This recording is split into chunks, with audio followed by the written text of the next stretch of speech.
जुल्मत कदे में मेरे शब गम का जोश है। एक शम्मा है दलील सहर सो खामोश है। आज हम मिर्ज़ा गालिब की ये गज़ल पढ़ेंगे। इसके शायद 3 या 4 शेर जगजीत सिंह ने मिर्ज़ा गालिब टीवी सीरियल की एल्बम में गाए हैं, लेकिन ये गज़ल में और भी बहुत सारे शेर हैं। इसके जो लफ्ज़ इसके अंदर इस्तेमाल किए गए हैं वो थोड़े से कॉम्प्लिकेटेड है, बट गालिब साहब ने जो मेटाफर्स यूज़ किए हैं, जो इमेजिनेशन यूज़ की है, that is beautiful as ever. So, beneath the complicated words, I think there is a lot of beauty to be enjoyed. So let's read the whole ghazal first. उसके बाद हम आके इसके एक एक शेर को थोड़ा एनालाइज करेंगे. जुल्मत कदे में मेरे शब गम का जोश है, एक शम्मा है दलील सहर सो खामोश है. ने मुज़दाए विसाल ना नज़ाराए जमाल, मुद्दत हुई है आश्ती चश्म गोश है. मैंने किया है हुस्न खुदारा को बेहिजाब, ऐ शौक हाँ इजाज़त तस्लीम होश है. गौहर को अक़्द गर्दन खूबा में देखना, क्या औज पर सितारा गौहर फरोश है. दीदार बादा हौसला साकी निगाह मस्त, बज़्म ख़याल मैं कदाए बेखरोश है. ए ताज़ा वारिदाने बिसात हवाए दिल, ज़ीनहार अगर तुम्हें हवस नयो नोश है. देखो मुझे जो दीदाए इबरत निगाह हो, मेरी सुनो जो गोशे नसीहत नेओश है. साकी बजलवा दुश्मने ईमान व आगाही, मुतरिब बनगमा रहजन तमकीन व होश है. या शब को देखते थे कि हर गोशाए बिसात, दामने बागबां और कफ़े गुल फरोश है. लुत्फ़े खिराम साकी और ज़ोके सदाए चंग, ये जन्नत निगाह वो फिरदौस गोश है. या सुबह दम जो देखिए आके तो बज़ में, ना वो सुरूर व सोज ना जोशो खरोश है.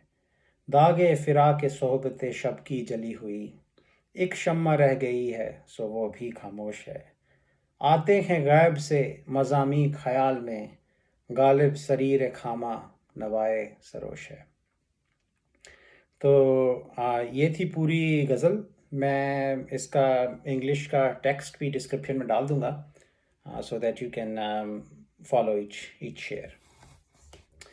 तो पहला शेर देखते हैं. इसमें गालिब साहब कहते हैं कि जुल्मत कदे में मेरे शब गम का जोश है, एक शम्मा है दलील सहर सो खामोश है. तो जुल्मत kada means a dark house, or my house of darkness, or my chamber of darkness. Shab-e-Gam means the night of grief, and Shama means a candle or a lamp, and Dalil is like an argument or evidence, or a proof of something. I think the most relevant meaning here may be evidence or argument. Seher means morning or dawn. तो ये तो थे इसके लफ्ज़. इसका literal meaning जो है वो ये है कि in my dark house there is the turmoil or frenzy of the night of grief. There is a single candle which is an evidence of the dawn or the morning, but it too has been silent or extinguished. तो इसके अंदर आप देखेंगे कि गालिब साहब ने एक contradiction और पैराडॉक्स क्रिएट किया गया है, और उसमें और एक इसकी ख़ास बात यह है कि गालिब साहब जो हैं उन्होंने खुद अपने लेटर्स में जो उन्होंने अपने उस समय के जो चाहने वाले या दोस्त होंगे उनको लिखा है, उसमें एक जगह इस शेर का उन्होंने खुद जिक्र किया है. तो वो कहते हैं कि जब आप जुल्मत कदा इमेजिन करते हैं तो आप ऐसा घर इमेजिन कीजिए जिसके अंदर इतनी डार्कनेस है कि मॉर्निंग के सुबह या सहर कभी होगी, उसका आप अंदाज़ा भी नहीं कर सकते। There is no proof of the existence of the morning, like इस तरह की डार्कनेस है वहाँ पे। yeah? और और वहाँ पे एक कैंडल या एक शमा रखी हुई है जो कि बुझ चुकी है। तो वो कहते हैं कि द ओनली एविडेंस और indicator that there might ever be a morning or dawn is this lamp, because lamp जो है वो रोशनी प्रोवाइड करता है एंड इन दिस केस सुबह जो है वो रोशनी लेके आती है। तो कहते हैं ये एक लैम्प और एक ये मोमबत्ती या कैंडल यहाँ पे थी जो कोई थोड़ी बहुत एविडेंस प्रोवाइड कर रही थी कि कभी सुबह भी हो सकती है, और वो लैम्प भी जो है बुझ चुका है। या तो वो कहते हैं कि देन यू कैन इमेजिन कि किस तरह की डार्कनेस, इंटेंस डार्कनेस की बात कर रहे हैं। एंड उन्होंने उसको एसोशिएट किया है with in dark night of grief. तो लाइक ओवरऑल सिचुएशन ये है कि वो बहुत इंटेंस ग्रीफ से डील कर रहे हैं और आगे पीछे कोई ऐसा इंडिकेटर या साइन नहीं उनको दिख रहा कि वो जो ग्रीफ, जो उदासी है, उसका कोई अंत होगा। और उन्होंने उसको कंपेयर किया है एक डार्क नाइट से। या अच्छा, पैराडॉक्स इसमें क्या है कि इसमें देखिए कि जो सुबह होने का जो जो प्रूफ है या जो चीज़ बता रही है कि शायद सुबह हो सकती है, जो चीज़ पॉइंट कर रही है कि शायद सुबह की रोशनी आएगी, वो एक कैंडल है। या पर वो क्योंकि वो कैंडल बुझ चुकी है, now that candle is also a contributor or a cause of the darkness। तो वो उन्होंने ये पैराडॉक्स यहाँ पे क्रिएट किया है कि वो कैंडल जो है वो एविडेंस भी है मॉर्निंग के आने का, ठीक है, एक निशानी भी है कि हाँ शायद सुबह होगी, बिकॉज कैंडल रिप्रेजेंट्स लाइट। पर इस केस में वो बुझ चुकी है and it's also contributing to the darkness. तो कोई उम्मीद नहीं है, कोई ऐसा साइन उनको नज़र नहीं आता कि सुबह कभी होगी। हमारी जो ये शब गम है ये कभी ये कभी ख़त्म होगी और कभी सुबह होगी, हमारे गम कभी ख़त्म होंगे। तो जुल्मत कदे में मेरे शब गम का जोश है, एक शम्मा है दलील सहर सो खामोश है। It's a pretty sad, hopeless kind of situation. तो अगला शेर जो है वो इससे थोड़ा सा लाइट है इन इट्स मूड। तो कहते हैं कि ने मुज़्दाए विसाल ना नज़ारा जमाल, मुद्दत हुई कि आश्ती चश्म गोश है। मुज़्दाए विसाल, विसाल तो आपको पता है यूनियन। मुज़्दाए विसाल means good news of union, और नज़ारा जमाल मीन्स ए विजन और साइट ऑफ ब्यूटी। तो आँखों से आप देखते हैं, यू नो, आँखों से if there was your beloved was in front of you, तो आप उसकी हुस्न का जो जमाल देखेंगे वो अपनी आँखों से देखेंगे। अगर उसके आने की खुशखबरी आएगी तो आप कानों से सुनेंगे।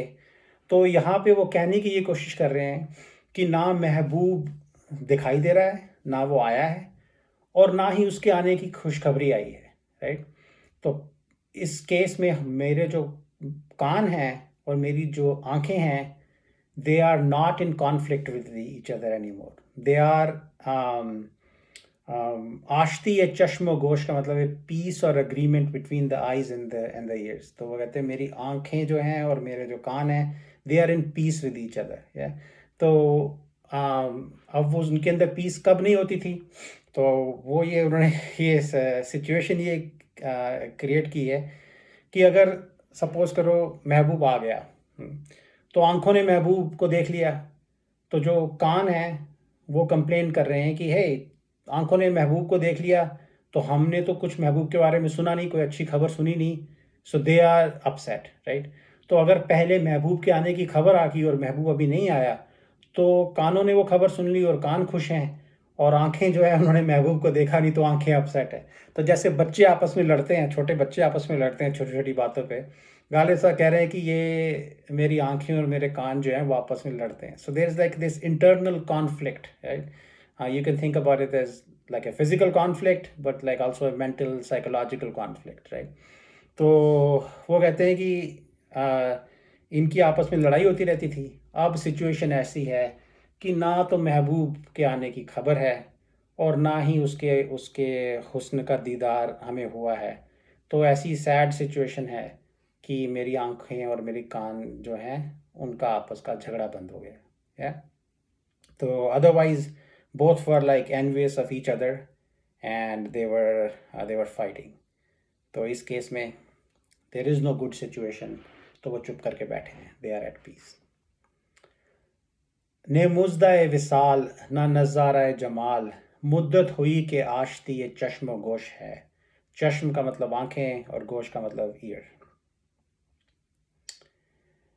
तो अगला शेर बहुत बहुत खूबसूरत शेर है. ये कहते हैं कि मैं मीन्स वाइन, मैंने किया है हुस्न खुदारा को बेहिजाब, ए शौक हाँ इजाज़त तस्लीम होश है.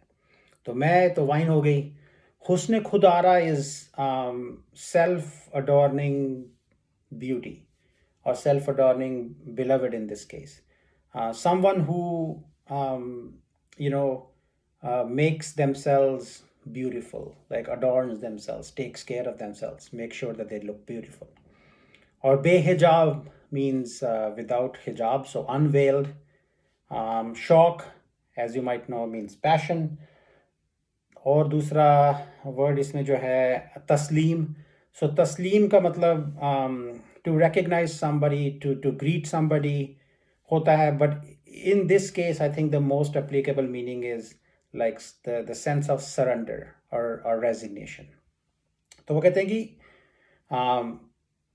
मैंने किया है हुस्न खुदारा को बेहिजाब, the wine has made this self-adorning beauty unveiled.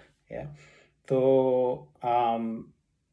as shock, hey passion, you also have the permission of surrender of your awareness. तो ये तो इसके लिटरल मीनिंग थे. अभी इसके असली मीनिंग हम थोड़ा एनालाइज करेंगे. तो उनका कहने का मतलब ये है कि वाइन के नशे में ये जो सेल्फ अडॉर्निंग ब्यूटी है उसने अपने होश खो दिए हैं थोड़े. और इस होश खोने की स्टेट में वो बेहिजाब हो गई है. जनरली वो अपने आप को पर्दे में रखती थी या अपने फेस को कवर करके रखती थी, छुपी हुई रहती थी. पर इस मैं नोशी में की स्टेट में और इस इंटॉक्सिकेशन की स्टेट में उसने अपने होश जो हैं वो थोड़े खो दिए हैं. वो इंटॉक्सिकेट हो गई है, अनकॉन्शियस हो गई है और उस वजह से उसका पर्दा मुंह से हट गया है. ठीक है. और इस केस में उसका जो चेहरा है वो बहुत ही खूबसूरत है. तो वो अपने शौक पैशन लव, तो वो अपने आप को कह रहे हैं, अपने दिल के को कह रहे हैं कि तुझे भी परमिशन है अब. है. तो महबूब जो है वो उसने अपना पर्दा हटा दिया है नशे में, बेखुदी में. तो अब तुझे भी परमिशन है कि तू अपनी जो अवेयरनेस और सेंसेस जो हैं उनको सैक्रिफाइस कर दे. या और यू सरेंडर देम, राइट, और लेट गो ऑफ देम. तो मतलब आप स्टेट इमेजिन करके देखिए कि खूबसूरत महबूब है जिसकी शक्ल देखने के लिए आप तरस रहे हैं और अब वो एक ऐसी स्टेट में है कि उसकी शक्ल आपको फाइनली दिख गई है, उसका हुस्न आपको फाइनली दिख गया है. तो गालिब साहब कह रहे हैं कि अपने दिल को कह रहे हैं कि अब तू भी ऐसी स्टेट में आ जा कि तू उसके हुस्न में खो जा, तू अपने महबूब में खो जा. या वो इतना सुंदर महबूब जो है वो दिख गया है. तो वो पहले ही ऐसी स्टेट में आने वाले हैं, आने की कगार पे हैं कि he will lose his senses, right. वो अपने आप के ऊपर जो इन्होंने होश जो है वो खोने वाले हैं, राइट. तो वो कह रहे हैं कि अपने दिल को कह रहे हैं कि तेरे को परमिशन है, go ahead, lose yourself in and get absorbed in the beauty of your beloved, because she herself has become unveiled in due to wine. I think it's a beautiful metaphor.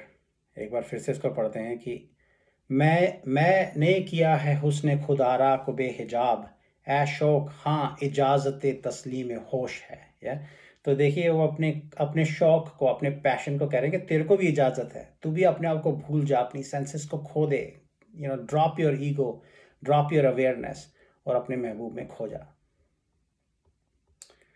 अगला शेर देखते हैं कि गौहर को अक्द गर्दन खूबा में देखना, क्या औज पर सितारा एक गौहर फरोश है।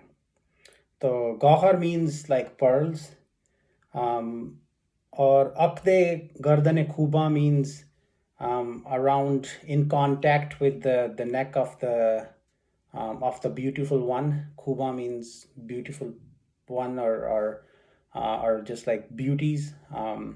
Okay, or Auj means height or elevation, or Gohar Farosh means the person who sells pearls. तो कहते हैं कि इस केस में जो गौहर फरोश है उसने देखा कि उसका जो बेचा हुआ या उसका जो मोती है या जो पर्ल है वो महबूब ने अपनी गर्दन में के हार में पिरो रखा है या अपनी गर्दन पे पहना हुआ है। तो कहते हैं कि वो इमेजिन कर रहे हैं कि क्या औज पर सितारा है गौहर फरोश है। सो सितारा means star, not literally star in this case. तो वो कहते हैं कि इस समय जो पर्ल सेलर है, जो गौहर फरोश है, उसका सितारा देखो किस हाइट पे पहुंचा हुआ है, उसका सितारा कैसे चमका हुआ है, राइट। सो गालिब साहब is almost I think jealous कि वो गौहर फरोश जो है वो कैसी एलिवेटेड स्टेट में होगा, वो कितना खुश होगा इस समय कि उसका जो मोती है वो इतने खूबसूरत महबूब ने अपने गले में पहन रखा है। Yeah. तो ही इज जस्ट, गालिब साहब इज वंडरिंग कि क्या, और and he is just kind of saying कि देखो इस गौहर फरोश के क्या दिन चमके हैं, इसका सितारा क्या चमका है, क्या किस हाइट पे पहुंचा है इसका सितारा। गौहर को वक्त गर्दन खूबा में देखना, क्या औज पर सितारा है गौहर फरोश है। And how lucky this pearl seller is. Yeah, how lucky he must feel today. तो अगला शेर ये है कि दीदार बादा हौसला साकी, निगाह मस्त बज़्म ख्याल मैं कदाए बेखरोश है। ये भी आप इनकी इसमें इनकी इमेजिनेशन देखिए। तो दीदार का मतलब होता है साइट और अपीयरेंस।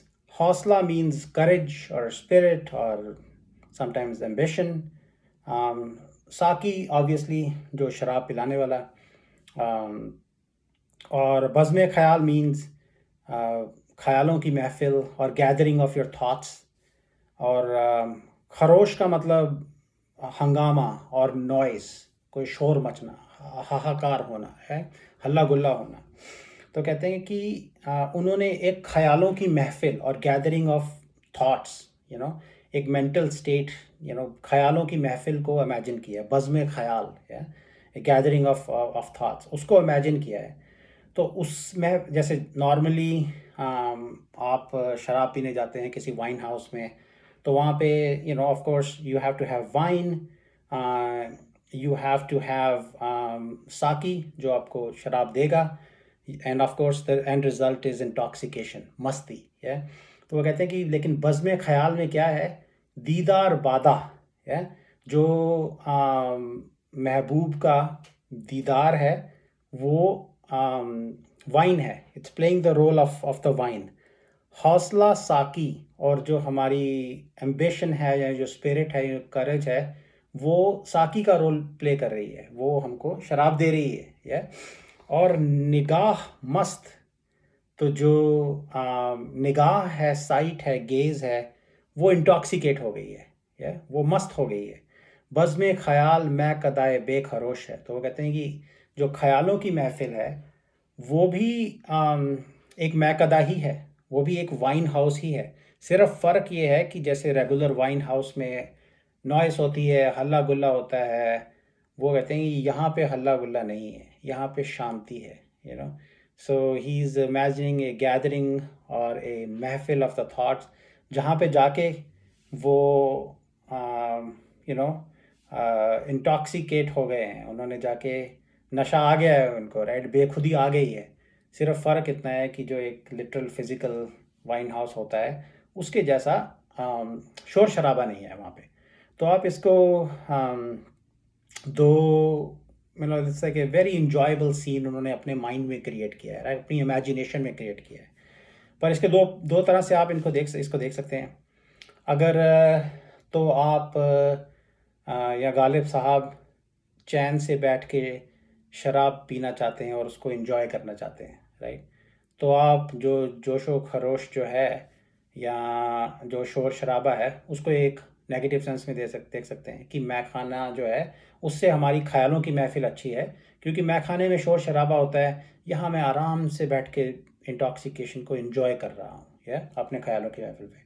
और दूसरा, आप इसको थोड़ा दूसरी सेंस में ये देख सकते हैं कि अगर आप वाकई जो वाइन हाउस है या जो मैकदा है, जो फिज़िकल मैकदा है, उसकी शान जो है, अगर वो खरोश या जोश, हल्ला गुल्ला, नॉइस से ही अगर उसकी शान बनती है, तो आप ये पॉइंट ऑफ व्यू भी ले सकते हैं कि जो ख्यालों की महफिल में उसमें वो बात नहीं है, राइट।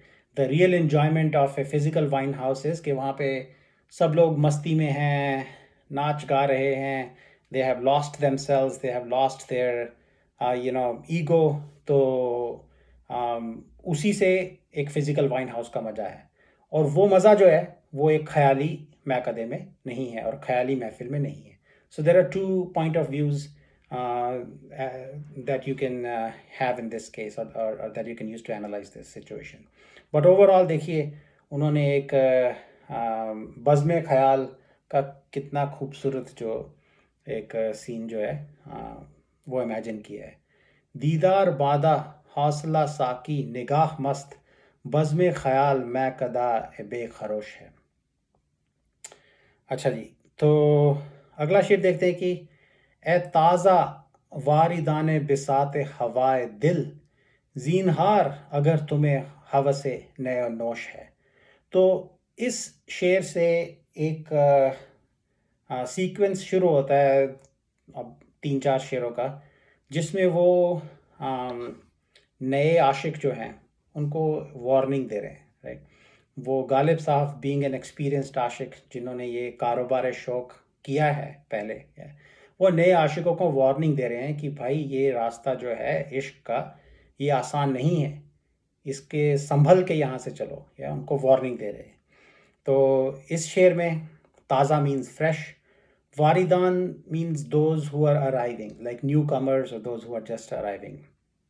और बिसात is like a spread, something that is spread out. In this case आप एक दस्तरखान या समझ लीजिए कि कोई कालीन या कोई चादर बिछी है जिसके आगे पीछे महफिल लगी है, लोग बैठे हैं, शराब पी रहे हैं, म्यूज़िक सुन रहे हैं, महबूब बैठा है वहाँ पे, उसके चाहने वाले वहाँ बैठे हैं। तो एक महफिल इमेजिन कर लीजिए, और बिसात is like a spread around which this महफिल इज़ हैपनिंग। हवा इस केस में the word has been used in the sense के affection or passion or desire or love, or havas obviously means desire or lust also, yeah. And ne or nosh, so ne का मतलब is flute। अच्छा, दूसरा word इन्होंने और नोश is drinking, और एक और वर्ड इन्होंने यहाँ पे इस्तेमाल किया है ज़ीनहार। ज़ीनहार means beware, like beware, be warned, या। तो इसका लिटरल मीनिंग ये है कि O fresh arrivers at the spread और द महफिल of desire of the heart, beware if you are looking forward or if you are desiring music and drinking, yeah। तो वो कहना ये कह रहे हैं कि इमेजिन करके देखिए कि महफिल लगी हुई है, या वहाँ पे म्यूज़िक चल रहा है, लोग बैठ के शराब पी रहे हैं, महबूब वहाँ बैठे हैं, तो ये एक इश्क की महफिल है, या ये एक शौक़ की महफिल है।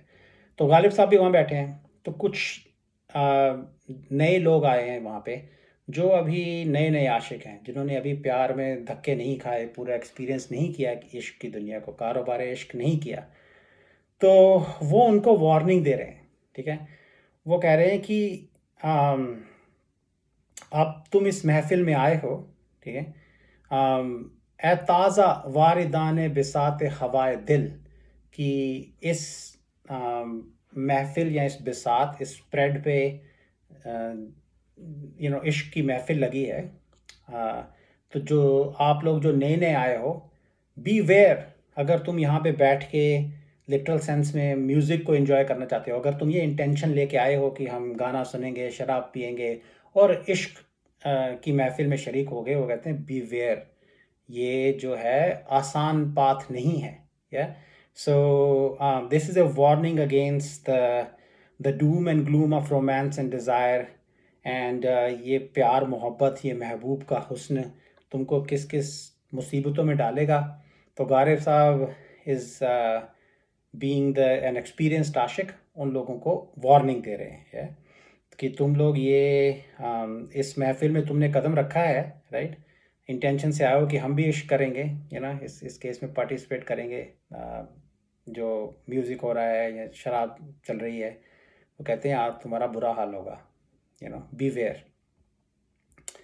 तो अगला शेर सेम थीम पे, वो कहते हैं, देखो मुझे जो दीदाए इबरत निगाह हो, मेरी सुनो जो गोशे नसीहत नियोश है। इबरत का मतलब होता है लेसन और वार्निंग, और निगाह तो आपको पता है ग्लैंस और लुक और साइट। नियोश मीन्स लिसन और अटेंशन। तो दीदा इबरत निगाह का मतलब है आई दैट कैन वॉच और an eye that can learn a lesson. गोशा नसीहत नियोश means a ear that can take an advice, that can listen to an advice. तो कहते हैं देखो मुझे, वो कहते हैं वो जो नौ सीखिए जो महफिल में आए थे पिछले शेर में, उनको कहते हैं कि मुझे देखो भाई, राइट, अगर तुम्हारे पास ऐसी आंख है जो कि सबक सीख सकती है, जो कि किसी की हालत देख के सबक सीख सकती है, तो मेरी तरफ देखो, मेरी हालत देखो और सबक सीखो, और निकल लो यहाँ से, राइट, ये इश्क मोहब्बत के कारोबार में मत पड़ो। मेरी सुनो जो गोश नसीहत नियोश है, राइट। तो अगर तुम्हारे पास ऐसा कान है, ऐसे कान हैं जो किसी की एडवाइस ले सकते हैं, जो किसी की नसीहत ले सकते हैं और सबक सीख सकते हैं, राइट, एंड तो मेरी सुनो, मेरी बात सुनो तुम लोग। या मैंने एक्सपीरियंस किया है कि ये इश्क मोहब्बत का जो जो रास्ता है ये कितना मुश्किल है, तो मेरी हालत देखो, या मेरी तरफ देखो, मेरी बात सुनो और संभल जाओ। ये जिन नए आशिकों को ये वार्निंग दे रहे हैं, like take a lesson from me. अच्छा,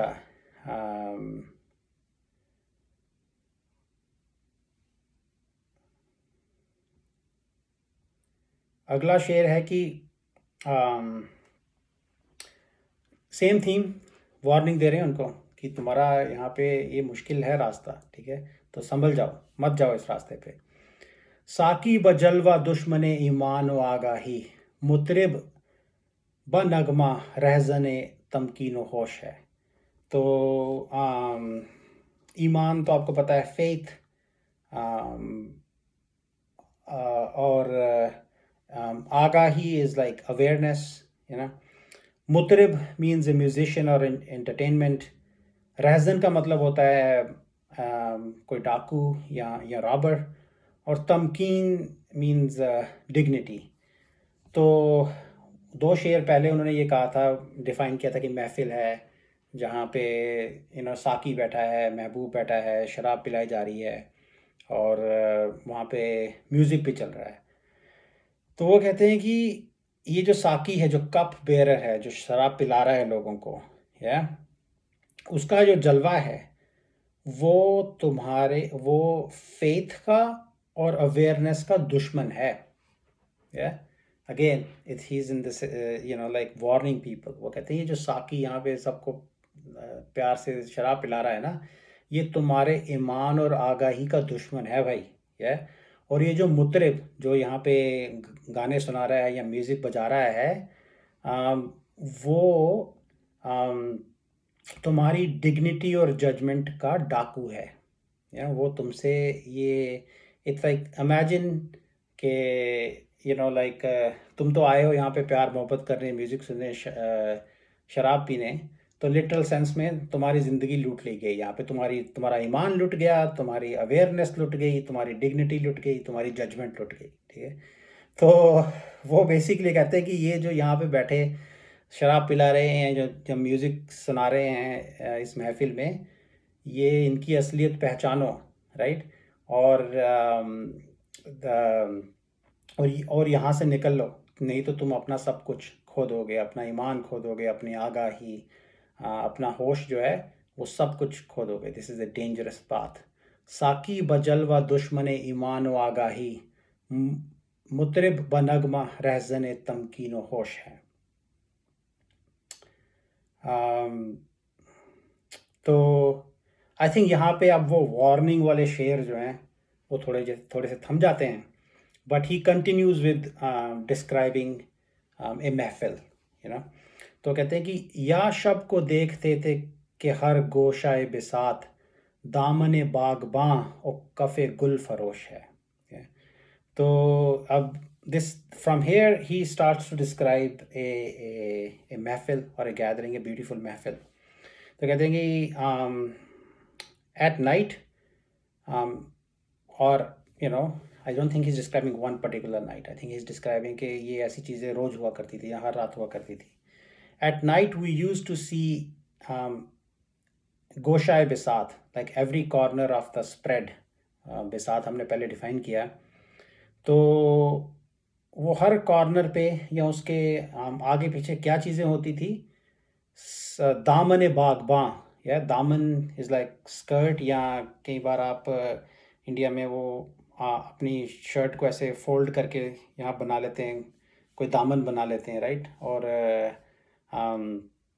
वर्ड चोली दामन का भी इस्तेमाल किया जाता है। तो think of it like skirt of the gardener, या जिसके अंदर वो दामन बना के काफ़ी सारे फूल इकट्ठे करके उसको ले जा सकता है कहीं पे। और कफ़े गुल फरोश is flower seller, feast of the flower seller, कफ़े गुल फरोश है। तो वो एक स्पेक्टिकल, रात की महफिल का एक स्पेक्टिकल, एक बहुत ब्यूटीफुल नज़ारा जो है वो डिस्क्राइब कर रहे हैं। वो कहते हैं कि ऐसी ऐसी महफिल लगा करती थी या लगा करती थी किसी ज़माने में, कि जो बिसात, जो डाइनिंग क्लॉथ जो बिछा होता था, जिसके आगे पीछे महफिल लगी होती थी, वो फूलों से भरा हुआ होता था। सो यहाँ पे दामन बागबां कफ़ो गुल फरोश है, कहने का मतलब ये है कि वो फूलों से सजाया गया होता था। दिस वाज अ ब्यूटीफुल महफिल which was decorated with flowers. Flowers obviously signify beauty. Flowers obviously signify beautiful perfume and beautiful smell. तो उन्होंने उसको कंपेयर किया है बागबान के दामन से या गुल फरोश के की मुट्ठी से। तो overall he is basically defining a beautiful महफिल, या बहुत सजाई हुई महफिल। आप if you stretch your imagination, तो आप ये भी कह सकते हैं कि फूलों से मुराद है जो खूबसूरत लोग वहाँ पे इकट्ठे हुए हैं उस महफिल में। तो अगेन ही कंटिन्यूज अगले शेर में to define the beauty of the महफिल that he's at right now, और जो कि हुआ करती थी। लुत्फ़े खिराम साकी और ज़ोके सदाए चंग, ये जन्नत निगाह वो फिरदौस गोश है। लुत्फ़ का मतलब होता है डेलिकेसी और ब्यूटी ऑफ समथिंग, और खिराम इज़ गेट, चलने का अंदाज किसी का। ज़ौक़ का मतलब होता है रेलिश, और चंग is like a harp, it's a musical instrument. तो वो महफिल में कहते हैं कि जो ये साकी की जो चाल की जो ग्रेस या एलिगेंस है, वो एक तरफ तो वो है, एंड दूसरी तरफ ये है relish of the sound of the चंग ऑफ द हार्प, राइट। उसने दिखाया कि यहाँ पे साकी जो है, खूबसूरत साकी जो है, वो मस्ती से यहाँ पे घूम रहा है और हम लोग लुत्फ़ ले रहे हैं उसकी चाल का या उसको देखने का। और यहाँ पे म्यूज़िक का ज़ौक़ भी है। तो एक जो है साकी का जो अंदाज़ है उसको उन्होंने डिस्क्राइब किया, ये जन्नत निगाह, या ये it's like paradise to the eye और टू द गेज। साकी को देखना जो है वो आंखों के लिए पैराडाइस है, और जो म्यूज़िक सुनना जो है, या वो फिरदौस से गोश है, तो वो कानों के लिए हेवन है या कानों के लिए पैराडाइस है, right. So basically he is defining कि खूबसूरत साकी यहाँ बैठा है, शराब सर्व की जा रही है, म्यूज़िक बज रहा है, तो ये जो महफ़िल है, खूबसूरत महफ़िल जो है, ये आँखों और कानों दोनों के लिए पैराडाइस में है, पैराडाइस है, दोनों के लिए पैराडाइस है। लाइक इतनी खूबसूरत महफ़िल है कि ओवरऑल आई एम फीलिंग कि साकी की जो मस्त चाल है, जो म्यूज़िक चल रहा है, कि that I am in A paradise. तो अच्छा, लेकिन अब ये महफ़िल ख़त्म हो गई, रात गुज़र गई, जो पूरी महफ़िल में जो ब्यूटी थी, जो सब जो पिछले 2-3 शेरों में उन्होंने डिस्क्राइब किया है कितनी खूबसूरत महफ़िल थी, वो महफ़िल रात भर चली, और अब जो है वो सुबह आ गई है और वो महफ़िल जो है इट्स रैप्ड अप। तो कह रहे कि या सुबह दम जो देखिए आकर तो बज़्म में, ना वो सुरूर और सोज़ ना जोश व खरोश है। सुरूर का मतलब, सुरूर होता है इंटॉक्सिकेशन, सोज़ इज़ लाइक हीट और पैशन, और जोश इज़ आल्सो लाइक एक्साइटमेंट, और you know some intense emotion. और खरोश जैसे हमने पहले डिस्कस किया, it's like noise, loud noise, हल्ला गुल्ला।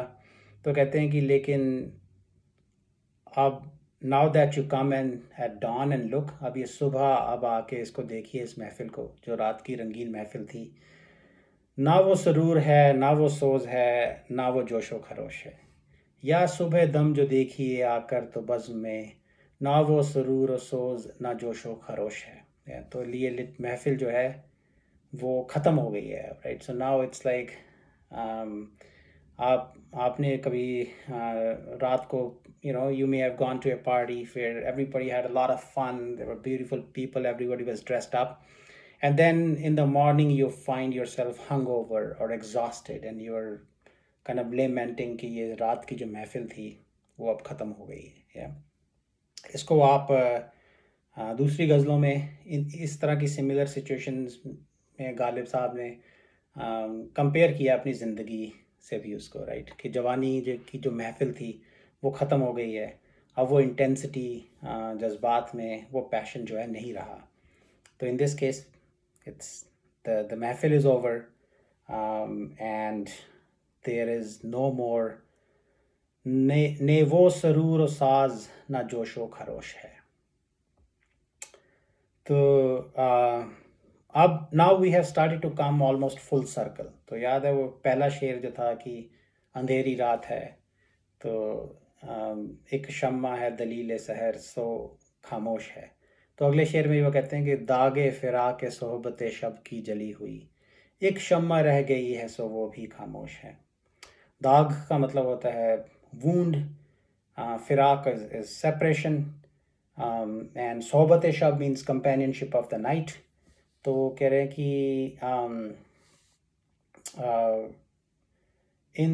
in the state of having been burned by the wound of the separation, there was a candle or a lamp is here or has remained, but even that has been extinguished. Yeah. तो वो मतलब एक शम्मा रह गई है सो वो भी खामोश है। तो एक शम्मा, एक लैंप रह गया था जो कि महफिल की याद दिला रहा था कि कभी यहाँ पे जोशो खरोश रहा होगा, या इस महफिल में भी एक्साइटमेंट होगी, या लेकिन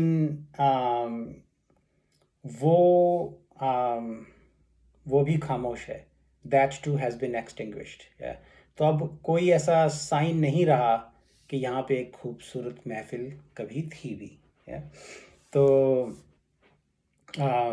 अब इसमें भी थोड़ा सा पैराडॉक्सिकल है कि जब सुबह होती है तो जो कैंडल्स जली होती हैं, जो कैंडल जो लैंप जला होता है रात के लिए, उसको बुझा दिया जाता है या तो उन्होंने तो वो बुझाना जो है वो तो नेचुरल है, लेकिन इस केस में उन्होंने कहा है कि ये ही तो एक एक लैंप था या only one candle can be seen, and it has it also has been extinguished now that there is morning.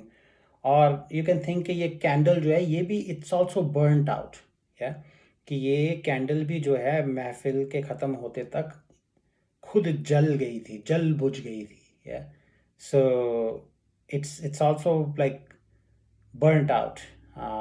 So there's nothing left now, there is no excitement left now, yeah.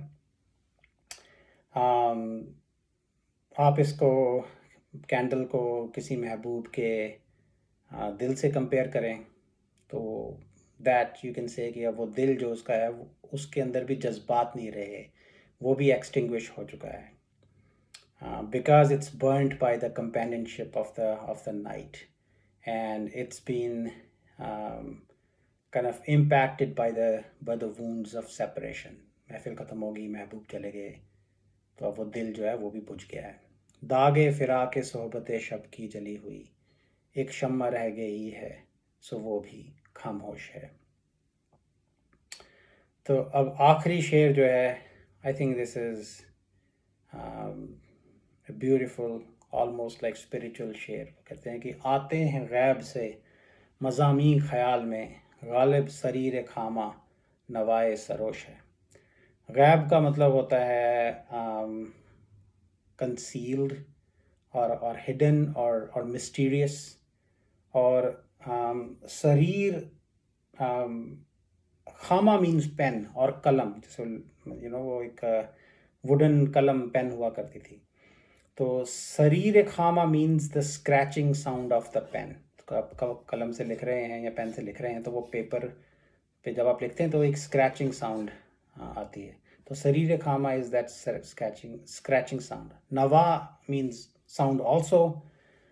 Sarosh means an angel. It's also, I think, a title given to the angel Gabriel from Christian and Islamic tradition.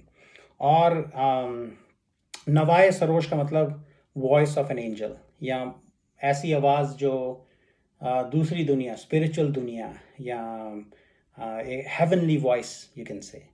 तो कहते हैं कि आते हैं गैब से मज़ामी ख्याल में, और मज़ामी, I think, I don't know if we talked about it, मज़ामी मीन्स लाइक टॉपिक्स, कुछ ऐसे ख्याल, कुछ ऐसे इनसाइट्स जो आपके दिमाग में आते हैं, या थीम्स, राइट। वो कहते हैं कि मेरे ख्याल में ये मिस्टीरियस टॉपिक्स और मिस्टीरियस बातें मेरे दिमाग में आ रही हैं, और ये जो पेन के लिखने की स्क्रैचिंग साउंड जो है ये नवाए सरोश है, ये एंजल्स की आवाज़ है। So basically he is saying that he is like his Shayari is inspired by divinity, कि वो जो लिखते हैं वो उनका अपने ख्याल नहीं है, ये जो ख्याल हैं ये किसी और दुनिया से आ रहे हैं, like these are inspired by divinity, और inspired by inspired by God or angels. Like, this is a revelation. This is not just mere poetry. This is like a revelation which I am bringing to this world from the heavenly world. तो इसमें I think that's the gist of it. आते हैं गैब से मज़ामी ख्याल में, गालिब शरीर खामा नवाए सरोश है, कि जो ये मेरा पेन के लिखने की आवाज़ है ये एंजल्स की आवाज़ है, राइट। और जो मैं लिख रहा हूँ, मेरी जो शायरी है, ये सिर्फ शायरी नहीं है, ये एक मिस्टीरियस आवाज़ है, या ये मिस्टीरियस मैसेज है जो कि स्पिरिचुअल दुनिया से आ रहा है। That was the whole ghazal. I hope you enjoyed it. Again, like I said, I'll post the text of it also, and hope you'll go through it and with the meanings enjoy it even more. Thank you very much.